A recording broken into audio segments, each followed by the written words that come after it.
Hello and welcome to the Scholar Circle, scholarcircle.org. I'm Maria Armoudian. Following the U.S. drone strike killing an Iranian general in Iraq and Iran's shooting of a Ukrainian passenger airline, international concerns over security and legality rose. In Iran, protests against the government's response to the attack on the airliner have intensified. What are the international and local responses to the tensions between the U.S. and Iran? How did we reach this point of crisis? Contributing host Doug Becker explores these questions and more. Protests against both the U.S. drone strikes in Iraq killing General Soleimani as well as the Iranian missile attack destroying a Ukrainian passenger airline have intensified the conflict in the region. On today's show, we will explore the legal issues arising from these two attacks and the popular response to those attacks. What is at stake, and how do these attacks threaten peace and stability in the region?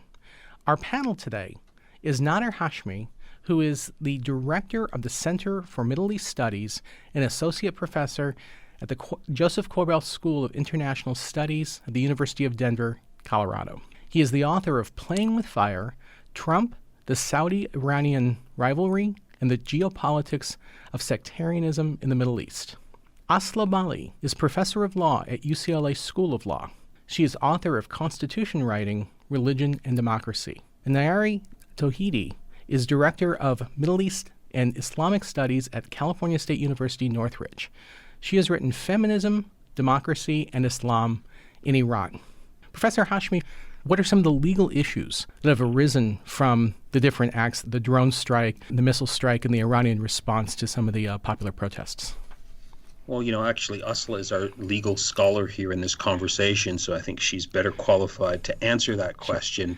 But just very quickly, I think the targeted assassination of a senior Iranian leader, as odious as his track record might be, does violate international law. The UN Special Rapporteur on Extrajudicial Killings did issue a statement immediately after the assassination in early January condemning the hit on Soleimani as a violation of international law. So that stands out as a big, a black mark on Trump's policy toward the Middle East, which is, quite an odious policy in and of itself. So I think that's one thing that I think, immediately jumps out at me with respect to your question. And Asli Bâli, the same question to you. I would agree with the analysis that Nader just provided. I mean, it's worth noting that the U.S. Strike killed not only Soleimani, but also a senior figure in Iraq's popular mobilization forces, Abu Mahdi al-Muhandis. So this was really a matter of two assassinations. At least two, and then others were also killed, both of whom may well have been intended targets. And the strike took place on Iraqi territory without the consent of the government of Iraq. So in addition to the ways in which this raises the prospect of illegality that the UN Special Rapporteur points to, and that really may have amounted to an act of war against Iran for the killing of a senior Iranian government official, it also was a violation of the sovereignty of Iraq, a country with which we are purportedly allied, and that has consented and is allowing the United States to locate its military forces on bases in Iraq. So there are significant implications on both fronts with respect to Iran and with respect to Iraq of this act. And there are some questions that have been raised. The administration has not offered a clear legal rationale. They have argued that this was an act of self-defense under most interpretations of international law and the evidence that's been adduced so far by the administration. The strike does not satisfy the requirements of self-defense. If there was indeed intelligence that there was an imminent attack and that somehow the killing of Soleimani was necessary and proportionate to prevent that attack, the analysis could shift, but there is very little reason to think that such evidence exists, both because very senior Trump administration officials seem to have distanced themselves from that claim, which the president made on various occasions, and he seems to have used the language of imminence very loosely in the notion that there was possibly an imminent attack against maybe one, maybe four different targets, and then later he himself walked back that claim, suggesting that it wasn't relevant or important to make an assessment of whether there was an imminent attack because the sort of bad track record of Soleimani was sufficient, according to a Trump tweet, to provide a rationale for the attack. Well, that's not true as a matter of international law. Past actions would not be sufficient to justify the killing of a foreign government official of a country with whom we're not at war, let alone doing so on the territory of a third country that had not consented to such a strike, let alone committing that strike at a civilian airport in the capital of that country. So under international law, there's every reason to think that this was an illegal act, and perhaps, at least as importantly, a reckless act, an act that threatened very significant escalation, and that, far from deterring or preventing future attacks in the region, runs the risk of inviting retaliatory acts by various different forces, perhaps those of Iran, as we saw in the initial somewhat limited strikes that were undertaken against U.S. military bases in Iraq in response to the Soleimani assassination, but also other actors in the region, including the Popular Mobilization Forces in Iraq, and possibly other aligned non-state actors elsewhere in the region might also consider themselves to have been provoked to respond in some way. Professor Tohidi, one of the more interesting and perhaps unpredictable developments has been mobilization within Iran, perhaps tied to the strike, but certainly seeming to be tied to the Iranian missile strike against the Ukrainian passenger liner. What exactly is going on in Iran now, and what's the nature of the protests? Before the assassination of the commander Soleimani, there was already widespread protests and demonstrations in over 100 cities of Iran, starting in 2018 and then 2019, and today in 2020, they have revived again those anti-government demonstrations. But they were the civil rights and the anti-unemployment, anti-corruption, anti-joblessness, anti-repression. All those demonstrations by different strata and different political orientations of people had already started and kind of getting more radicalized gradually, but also creating more convergence among the opposition in Iran. But the killing of Soleimani kind of interrupted that, at least for a short while. There was, everybody saw a massive presence of people and mass of crowds who joined the funeral of Soleimani. Many of them were not necessarily pro-Iranian Islamic government, but their nationalistic feelings, their sense of attack on their sovereignty, on someone whom they had been told played a very important role in defeating Daesh, the ISIL or ISIS. He had become a rather popular figure among many Iranians. So that show of support for not necessarily the regime, but for a condemnation of killing of Soleimani put a damping effect on pro-democracy and anti-government protests. But it was just for a while. Many people were suspicious from the very beginning that the government was lying, and there was at least 3 days of concealment of the real cause of the plane crash. People got furious. They really got outraged that, again, 176 people got killed innocently by the least to say incompetence of the same Islamic Revolutionary Guards Corps, who have been actually intervening in all aspects of Iranian polity, be it the foreign policy, be it domestic repression of protesters, be it financial corruption.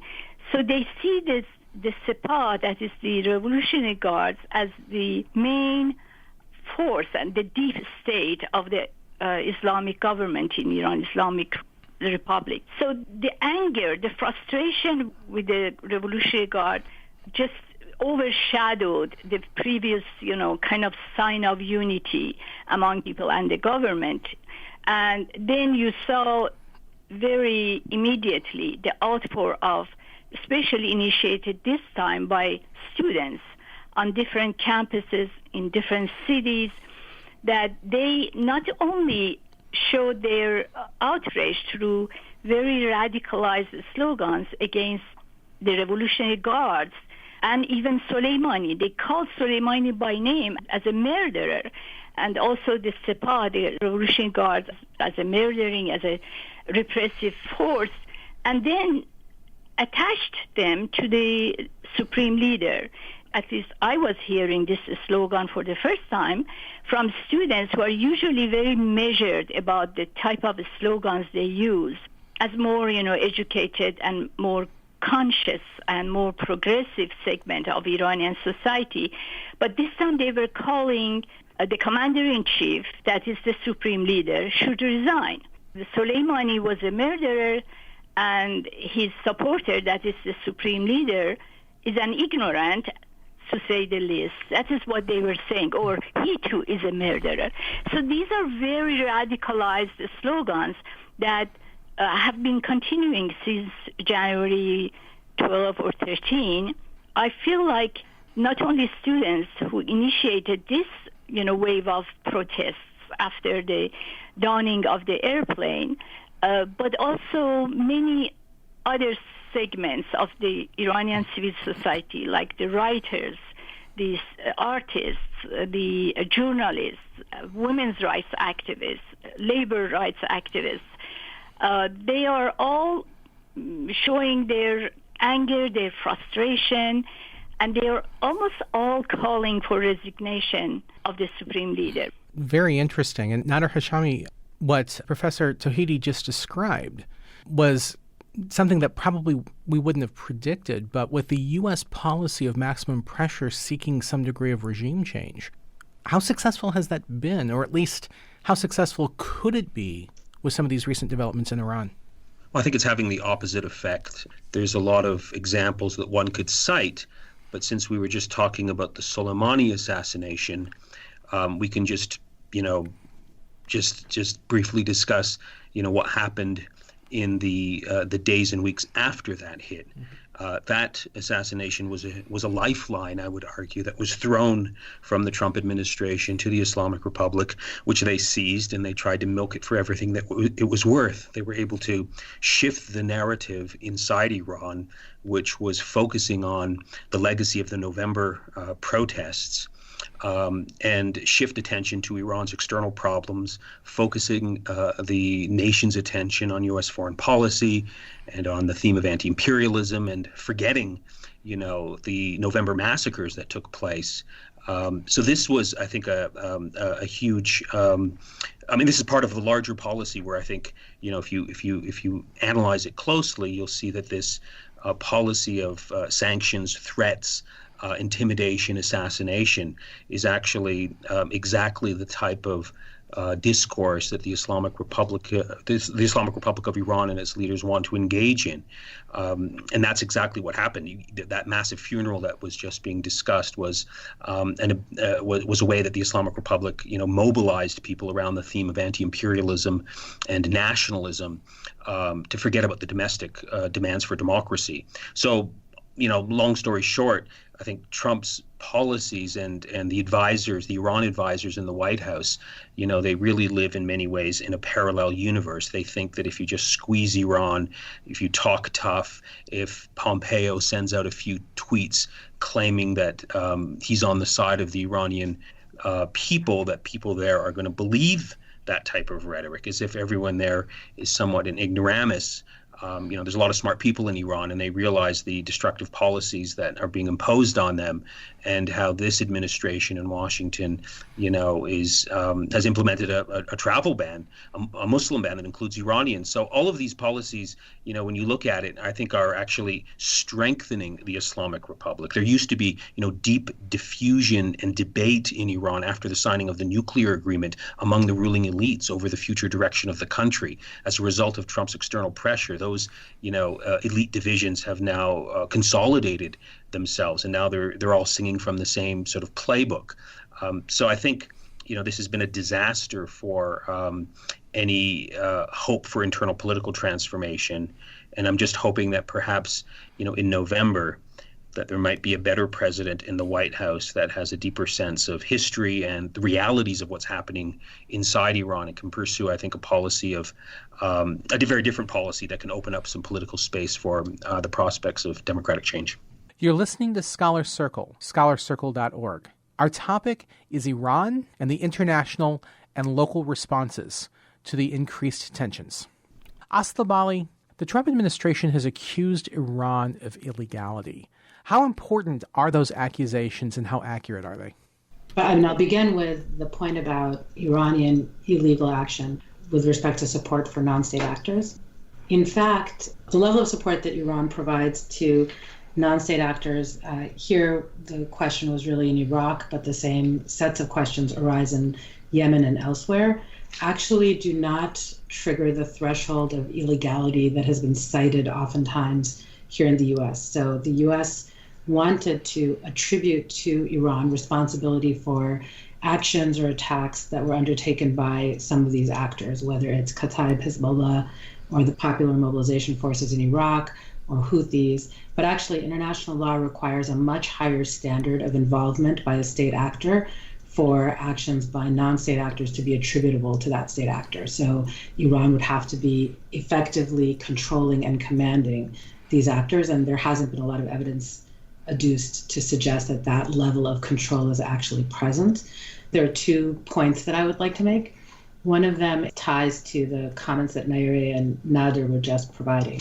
And just to add a little bit more about the ways in which the strike on Soleimani and its aftermath have been counterproductive if the goal of the United States is to weaken the Iranian regime or encourage internal reform or change, or strengthen the hand of those that are calling for internal regime change in some way.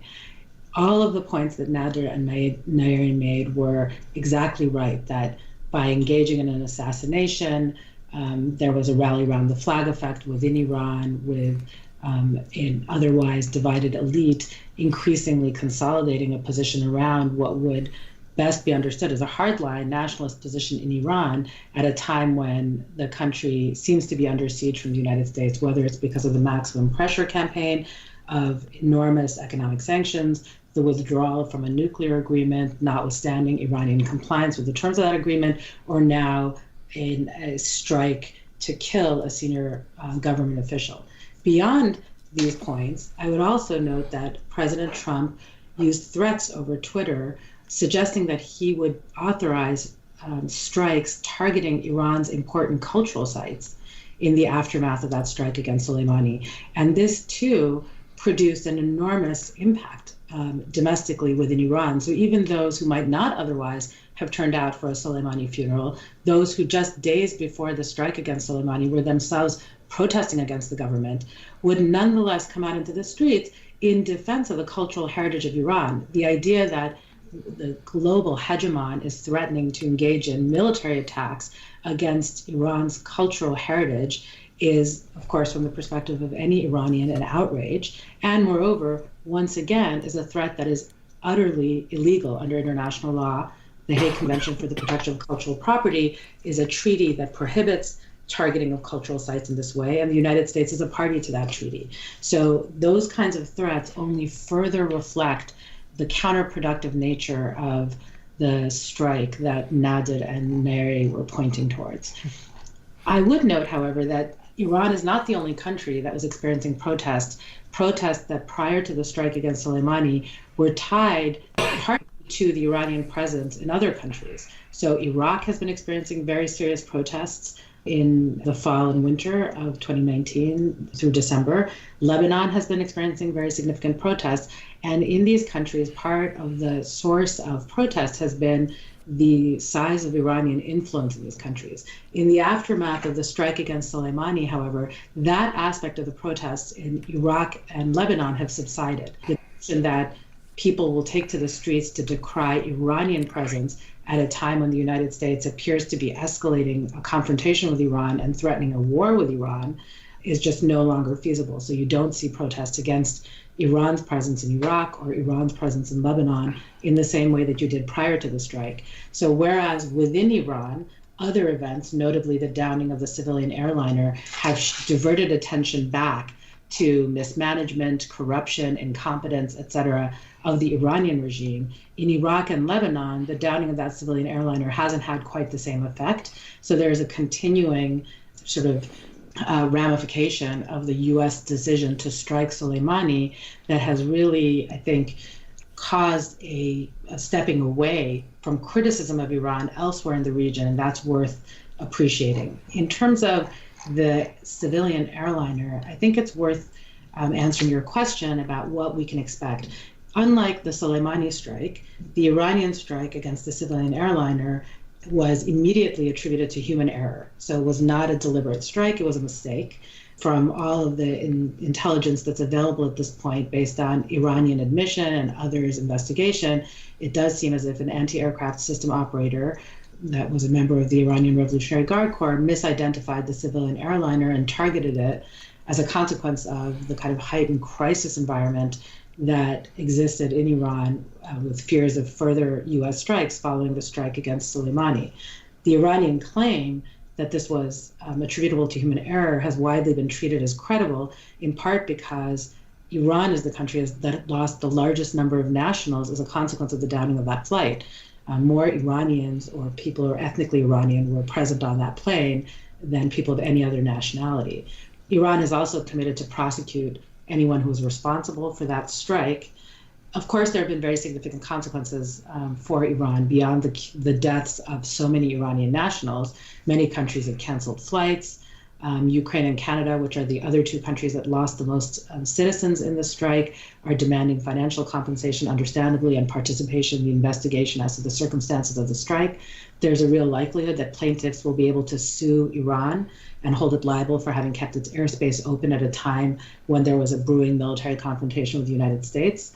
There's, of course, precedent for this when the United States itself shot down a civilian Iranian airliner in 1988 and then refused to accept responsibility or liability for that act. Iran sued the United States before the International Court of Justice and received a settlement, and that sets a precedent that might also be pursued in this case. But the main consequence of Iran's admission of the shooting down of this airliner is precisely the thing that both Nader and Nayereh have pointed to, which is that this incident confirms the grievances that domestic protesters have been voicing in the streets in December in Iran, well before all of these events, concerning mismanagement, concerning corruption, concerning incompetence in the government.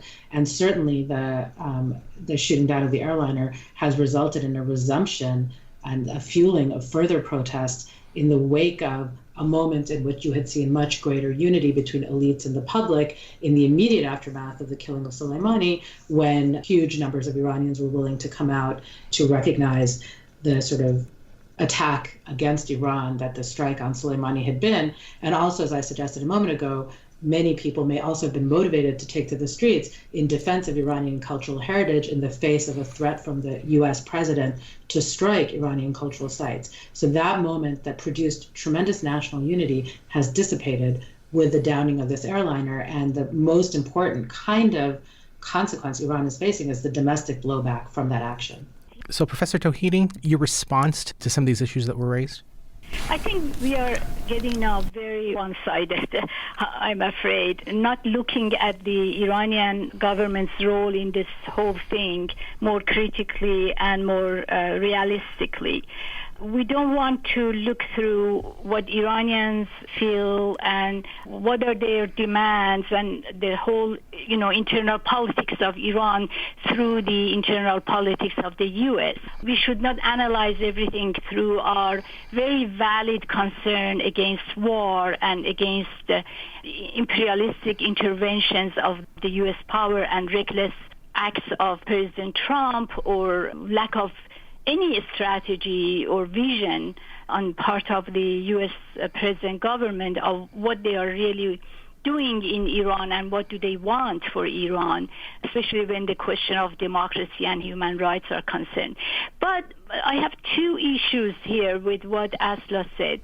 Let me start from the last comment that he made about the downing of the airplane and Iranian admission of the mistaken downing and missile strike on the Ukrainian airplane. Iran would not have admitted unless the international forces forced Iranian government to admit. They were lying about it, and that's why people are so angry. And they were even now questioning about some other plane crashes in the past, because the Revolutionary Guards Corps and the government in general, except for some decent members of the reformers, have been lying for the past 30 years at least, if not the whole 40 years, to Iranian people. They have been always deceiving Iranian people. They just were not taking any responsibility about this plane crash. After the word heard from Prime Minister of Canada, Justin Trudeau, and from American government and Ukrainian government, who all were talking about missile strike from Iranian side, they were caught. They were caught in their lying, and they started admitting it. So that is one thing that we should keep in mind.